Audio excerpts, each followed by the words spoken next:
बच्चों, आज हम लोग नेशनल स्पेस डे मनाने इकट्ठे हुए हैं। यहाँ पर 23 अगस्त को हमारी जो महानिदेशक महोदया हैं उनके आदेशानुसार आज के दिन नेशनल स्पेस डे मनाने का आदेश हुआ है।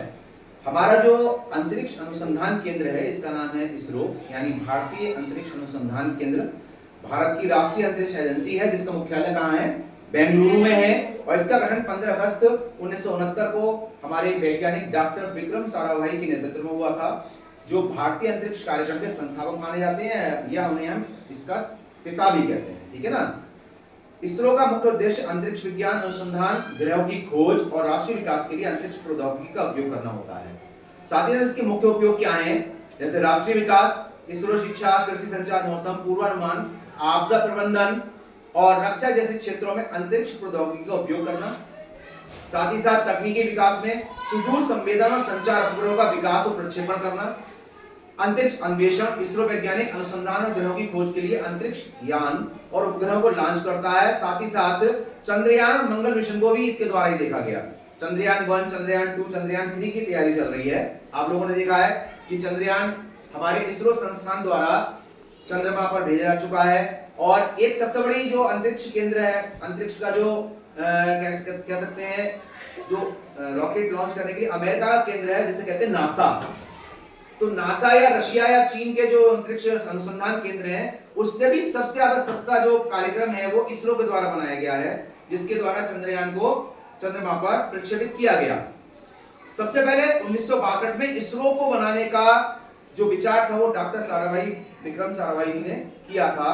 और इस परिकल्पना को उस टाइम की जो सरकार थी उन्होंने परिकल्पित किया। और इसका गठन 15 अगस्त 1969 को इसरो ने इनकोस्पार की जगह ली और अपनी भूमिका को आगे बढ़ाते चले गए।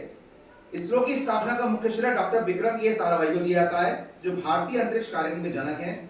भारत के पहले उपग्रह आर्यभट्ट को इसरो के 6 साल बाद, जब इसरो का निर्माण हो गया था उसके 6 साल बाद सोवियत संघ, जो जिसे आज के समय में रूस बोलते हैं, रूस के रॉकेट के द्वारा लॉन्च किया गया था। यानी इसरो उतना ताकतवर नहीं था उस टाइम कि अपने रॉकेट से किसी भी प्रक्षेपण को ऊपर भेज सके।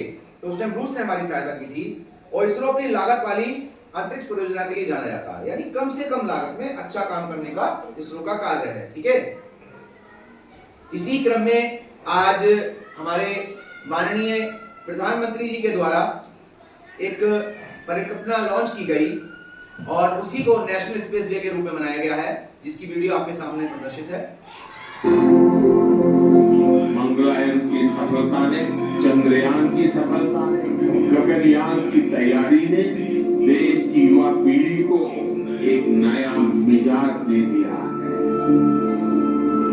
भारत वो देश है जिसने हजारों वर्ष पूर्व ही धरती के बाहर अनंत अंतरिक्ष में देखना शुरू कर दिया।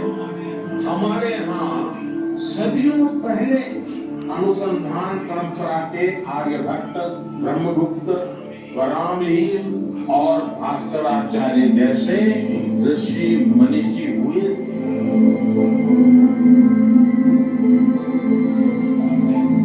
साइंस सिर्फ रॉकेट साइंस नहीं है, बल्कि ये सबसे बड़ी सोशल साइंस भी है। स्पेस टेक्नोलॉजी से सोसाइटी को सबसे अधिक लाभ। आज हमारी डेली लाइफ में जो भी टेक्नोलॉजी यूज होती है उसमें स्पेस टेक्नोलॉजी का बहुत बड़ा रोल है।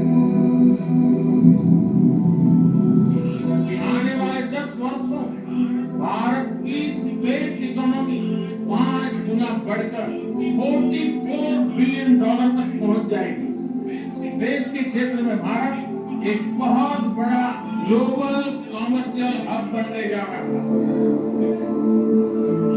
आने वाले कुछ वर्षों में हम चंद्रमा पर एक बार फिर जाएंगे। इसके बाद शुक्र भी इसरो के लक्ष्यों में से एक है। 2035 तक अंतरिक्ष में भारत का अपना स्पेस स्टेशन होगा।